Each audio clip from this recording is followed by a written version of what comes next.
नमस्कार, मैं हूं अंजलि और आप देख रहे हैं देवी पूजक टाइम्स लाइव टीवी न्यूज। तो चलिए शुरुआत करते हैं आज की मुख्य खबर से।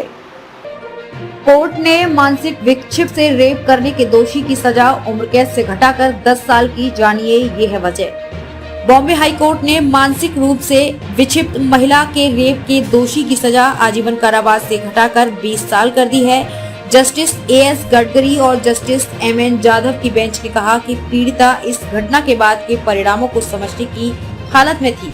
इसके बावजूद महिला उस स्थान पर गई। सुनवाई के दौरान बेंच ने कहा कि इस मामले में मानसिक रूप से थोड़ी कमजोर महिला के साथ घटना हुई है, लिहाजा इस केस पर अत्यंत संवेदनशीलता के साथ विचार किया जाना चाहिए। पीठ ने दोषसिद्धि को बरकरार रखते हुए कहा कि मौजूदा मामले में पीड़िता असहाय, मानसिक रूप से विक्षिप्त है। वर्तमान मामले को अत्यंत संवेदनशीलता के साथ निपटाए जाने की आवश्यकता है। उसकी गोपनीयता और व्यक्तिगत अखंडता को अपीलकर्ता ने क्षति पहुंचाई है। दरअसल पीड़िता अपने भाई के परिवार के साथ रहती थी। मानसिक रूप से कमजोर होने के कारण उसकी शादी नहीं हुई थी। वो दिन भर आसनगांव स्टेशन, शाहपुर वाशिंद स्टेशन, कल्याण स्टेशन और ठाणे स्टेशन के आसपास घूमती रहती थी। 2014 में पीड़िता के परिवार को पता चला कि वो गर्भवती है। उन्होंने उसकी सोनोग्राफी कराई। इसकी प्रेगनेंसी की बात सामने आ गई, लेकिन पीड़िता ने ये नहीं बताया कि उस स्थिति के लिए कौन जिम्मेदार था। इसलिए शाहपुर थाने में एफआईआर दर्ज की गई। पुलिस ने पीड़िता से पूछताछ की तो उसने 22 वर्षीय आरोपी अनिल कोहले के बारे में जानकारी दी, जो कि मजदूरी करता था। कोहले की पहचान पीड़िता ने थाने में की। 1 जुलाई 2014 को पीड़िता ने एक बच्चे को जन्म दिया और पुलिस ने डीएनए टेस्ट के लिए ब्लड सैंपल लिए।